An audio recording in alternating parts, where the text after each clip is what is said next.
여러분 안녕하세요. 우리는 정치 패널을 모셨고 이분들 중 아무도 제가 어떤 질문을 할지 모릅니다. 제가 이분들을 깜짝 놀라게 할 겁니다. 이분들께 어려운 질문을 하겠습니다. 그리고 제가 바라는 것은 우리가 이 짧은 유럽에 대한 세션을 마치고 나서 이전에는 몰랐던 무언가를 배우게 될 거라는 겁니다. 그래서 제 첫 번째 질문은 영국에서 오신 로드님께 드리겠습니다. 영국에는 많은 로드가 있지만 이분은 특히 훌륭한 로드입니다. 그리고 그분께 드릴 질문은 이렇습니다. 오늘 키어 스타머 영국 총리가 사임했습니다.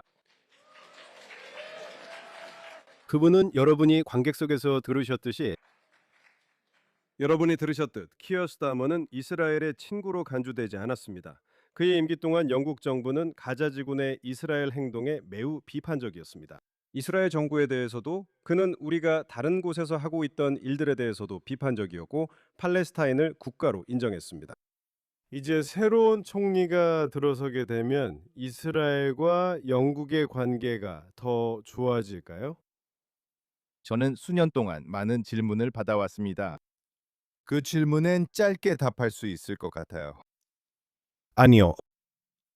버넘 총리, 아마 그가 될 가능성이 높지만 그가 스타머 총리보다 더 친이스라엘적인 접근을 할 것이라는 전망은 없다고 생각합니다. 이제 제 편견을 밝혀야 할 것 같습니다. 저는 물론 야당의 그림자 법무장관이기 때문에 야당 소속입니다. 그래서 제가 정부에 대해 특별히 칭찬할 거라고는 기대하지 않으시겠죠? 사실 예전에는 그리고 지금도 여전히 그런 관례가 있다고 생각합니다. 마크, 이걸 아는지 모르겠지만 영국 정치에서는 해외에 있을 때 정부를 너무 비난하지 않는 것이 전형적인 영국식 관례입니다. 이스라엘 정치인들은 자신들이 같은 관례에 얽매여 있다고 생각하지 않는 것 같습니다. 하지만 저는 유감스럽게도요, 스타머 총리가 그런 입장을 취하게 만든 정치적 필요성은 버넴 총리 체제에서도 계속될 뿐만 아니라 버넴 총리 체제에서는 더욱 강화될 것입니다. 좋은 소식 전해주셔서 감사합니다. 피아마, 이탈리아는 얼마 전 모두가 이스라엘의 친구가 될 것이라고 말했던 여성을 선출했습니다. 그녀는 이탈리아의 도널드 트럼프였습니다. 그녀는 유럽에서 정치적 올바름에 맞서 일어선 사람이었죠. 그녀는 당당하게 진실을 말했습니다. 그런데 그녀는 정말 큰 실망거리 아니었나요? 내가 보면 배울 거야. 멜로니는 젊고 강인한 여성으로 복잡한 과거를 가지고 있어요.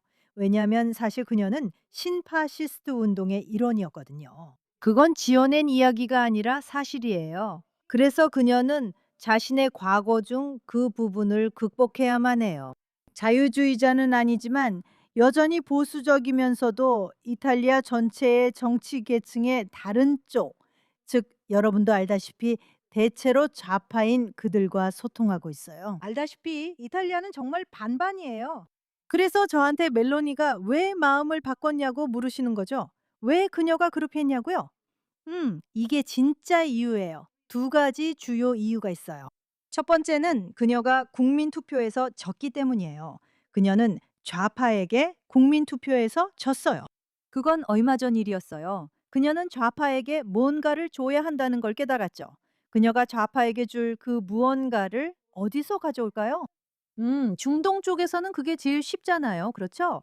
거기서는 뭔가를 잡아서 모두에게 줄 수 있는 곳이에요.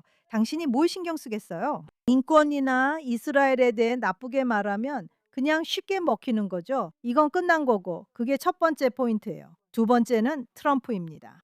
트럼프는 요즘 유럽인들이 집착하는 큰 대상이에요. 아시죠? 그래서 그녀는 트럼프에 대한 유럽의 주된 정서에 발을 맞춰야 했어요. 이제 상황이 더 복잡해졌죠. 그래서 트럼프가 사실 굳이 하지 않아도 될 말을 했을 때 이제 마지막으로 그를 반대하며 뛰쳐나오는 모습을 볼 수 있는 거예요. 트럼프가 멜로니가 자신과 사진을 찍으려고 애원했다고 말한 건 정말 실수였어요. 사진 촬영 기회요. 네, 사진 촬영 기회를 위해서요. 저는 그게 사실이 아니라고 생각해요. 실제로 영상을 봤는데 그런 장면은 없고 두 사람이 대화하는 모습만 나와요. 그런 얘기가 왜 나왔는지 모르겠어요. 하지만 어쨌든 먼저 멜로니는 트럼프에 반대하는 새로운 유럽의 정체성에 다시 발을 맞춰야 했어요. 유럽의 새로운 정체성은 여러 달 동안 트럼프에 반대해왔고, 이란에 맞서고 전쟁 국면에서도 이스라엘과의 단결을 보여줬어요. 전쟁이라는 말은 유럽이 절대 입에 담을 수 없는 단어예요. 그래서 멜로니가 유럽으로 가는 길을 찾으려 했던 한 가지 방법이었죠. 요즘은 상황이 너무 제한적으로 변했어요. 왜냐하면 트럼프가 정말로 그녀를 정면으로 공격했기 때문이에요. 그래서 그녀는 강한 여성의 이미지를 지켜야 했기 때문에 반응할 수밖에 없었어요. 그리고 제 생각에 그녀가 한 일은 단순히 그것뿐이에요. 그리고 요즘 그녀는 자신이 했던 일들을 조금 후회하는 것 같아요. 그녀의 방식이 너무 과했다고 느껴요. 멜로니는 매우 흥미로운 인물이라 나중에 다시 이야기할 거예요. 폴란드. 폴란드는 이스라엘과 좋은 관계를 맺고 있다고 생각할 수 있는 나라입니다. 하지만 오늘날처럼 폴란드에서 중도 좌파가 집권하면 그들은 브뤼셀과 EU의 입장을 따르는 경향이 있고 매우 비판적입니다. 최근에 당신들의 외무장관이 이스라엘에 대해 매우 강한 발언을 했습니다. 하지만 폴란드에서 우파가 집권할 때는 홀로코스트 추모 문제로 싸우고 논쟁을 벌입니다. 폴란드와 더 나은 관계를 맺을 희망이 있을까요? 질문들이 사전에 논의되지 않은 건 확실합니다. Um, um, 사실 정말 예상치 못한 질문입니다. 저는 정말로 이 주제에 대해 이야기하게 될 줄은 전혀 예상하지 못했습니다. 이건 제가 그렇게 잘 아는 주제는 아닙니다. 우리가 일반적으로 좌파 정치에서 보고 있는 정렬은 대륙 전반에서 비슷해 보입니다. 그리고 그것은 진보주의자들이 단순히 종파적 표를 얻기 위해 이슬람주의 세력과 동맹을 맺는 현상 중 하나입니다. 그래서 이것은 계속해서 반복되고 있는 아주 분명한 패턴입니다. 영국에서는 유대인 지도자 잭 폴란스키가 녹색당에서 모스, 알리 등 급진주의자들과 동맹을 맺는 아이러니한 상황을 보고 있습니다. 우리는 장명 멜랑숑과 라프랑스 앵수미즈, 그리고 그와 발리 바가야코, 그리고 물론 유럽의회의 팔레스타인 의원인 리마 하산 등 여러 인물들과의 동맹에서도 이것을 보고 있습니다. 우리는 스페인에서도 사회주의자들이 급진 이슬람주의 세력과 손을 잡는 모습을 보고 있습니다. 그리고 우리는 아직 대규모 이주로 영향을 받지 않은 국가들에서도 제3세계주의의 그런 경향을 보고 있습니다.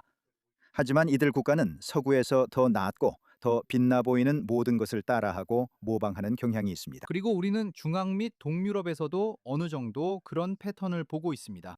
예를 들어 슬로베니아처럼 예상치 못한 나라에서도 최근까지 팔레스타인 국기가 총리 관저 밖에 걸려 있었습니다. 약 2주 전에 야니스 얀샤가 집권하기 전까지 말이죠. 그리고 그가 취임하기도 전에 팔레스타인 국기는 전임 총리에 의해 철거되었습니다. 하지만 그러니까 그런 이상한 동맹이 계속해서 반복되는 것을 볼 수 있습니다. 그리고 이것은 단지 유럽과 유럽 대륙의 변화하는 인구 통계를 반영하는 것일 뿐입니다. 그리고 점점 더 강해지고 점점 더 목소리를 내며 불행히도 점점 더 조직화되고 있는 무슬림 투표층을 달래려는 움직임이기도 합니다. 영국에 대해 이야기해 봅시다. 무슬림 투표층이 그곳에서도 일부 관련이 있을 수 있기 때문입니다. 그리고 반달도 있었습니다. 그리고 우리가 본 바로는 당신이 대표하는 보수당은 영국 의회에서 가장 큰 중도 우파 정당입니다. 하지만 최근 여론조사와 지방선거에서 포퓰리스트 우파에 밀리고 있습니다. BBC 내 일부는 급진 우파로 볼 수도 있습니다. 그리고 보수주의자로서 당신에게 묻고 싶습니다. 영국에서 유대인들은 포퓰리스트 급진 우파를 걱정해야 합니까? 그곳에도 반유대주의적 요소가 있습니까?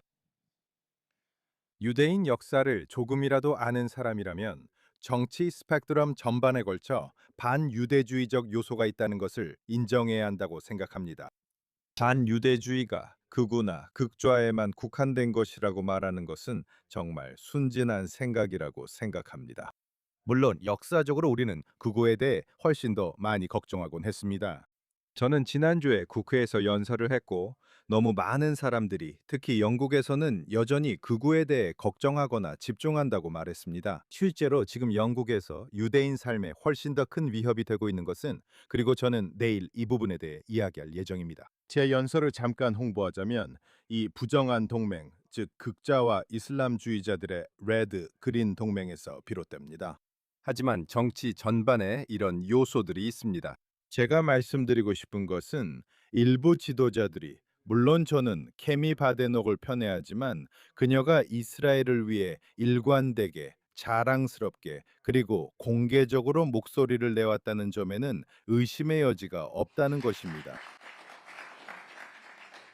여기서 나온 지적들을 점점 더 공감하게 되는데, 제 걱정은 너무 많은 유럽 국가들에서 유대인을 옹호하는 데 표가 따르지 않을 뿐만 아니라, 오히려 유대인을 옹호하면 표를 잃게 되는 상황에 이를 수도 있다는 것입니다.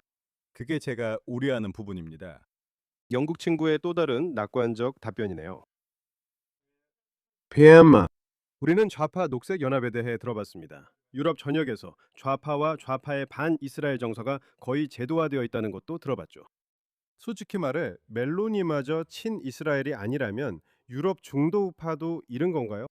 알다시피 지금 상황은 매우 불확실해요. 이 순간 유럽이 집착하는 것은 무엇보다도 푸틴이에요.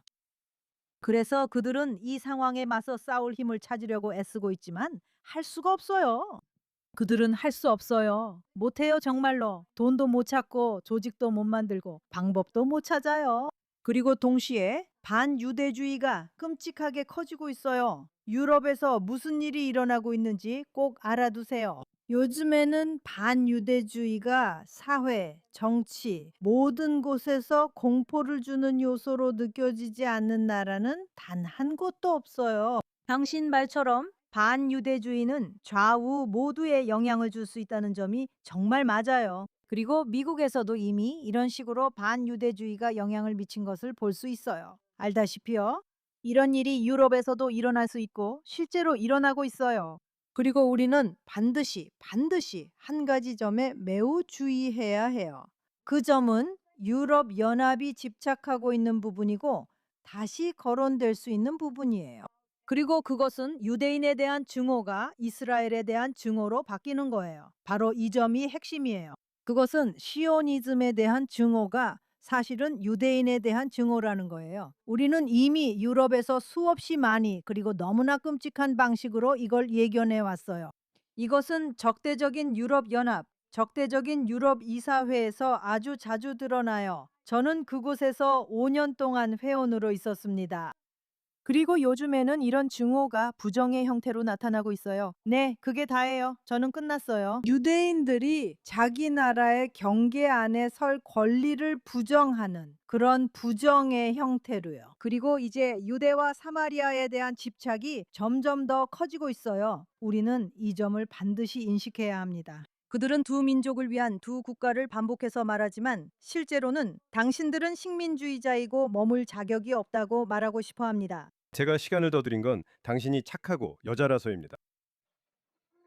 마무리하겠습니다. 마지막은 낙관적으로 마무리하겠습니다. 왓슨정 말씀을 이어 저는 희망을 가질 이유가 많다고 생각합니다. 그리고 저는 유럽의 많은 포퓰리스트 우파가 이스라엘과 이스라엘이 이슬람주의 위협에 맞서 싸우는 것에서 배우고 있다고 생각합니다. 우리는 유럽 전역에서 이런 모습을 볼 수 있습니다. 우리는 르라 상글망 나시오날과 조르당 바르델라, 그리고 프랑스에서 지하디 위협에 맞서 싸우는 젊은 세대의 애국적인 프랑스인들을 통해 이런 모습을 볼 수 있습니다. 우리는 헤이르트 빌더르스와 그의 PBB 당이 네덜란드에서 이스라엘을 강하게 지지하고 이스라엘이 지하디와 이슬람 테러리스트에 맞서 싸우는 전술을 배우는 모습을 통해서도 이런 현상을 볼 수 있습니다. 스페인의 복스, 헤르만 티루슈, 산티아고 아바스칼, 호르헤 부아데와 지미 오케손이 이끄는 스웨덴 민주당에서도 이런 현상이 나타납니다. 이들은 이스라엘의 친구들이며 이스라엘의 회복력 있는 이야기에서 영감을 받은 사람들입니다. 저는 유럽 포퓰리스트 우파에도 이스라엘을 지지하는 친구들이 많다고 생각합니다. 정말 감사합니다, 슈테판. 그리고 마지막으로 말씀드리겠습니다. 유럽은 때때로 유대인들에게 힘든 곳이었습니다. 때로는 유대인들에게 더 즐겁고 더 환영받는 곳이기도 했습니다. 우리가 힘든 시기를 겪고 있지만 이런 일들은 주기적으로 반복됩니다. 그리고 상황은 나아질 것입니다. 얼마나 오래 걸릴지가 문제일 뿐입니다. 모두에게 감사드립니다.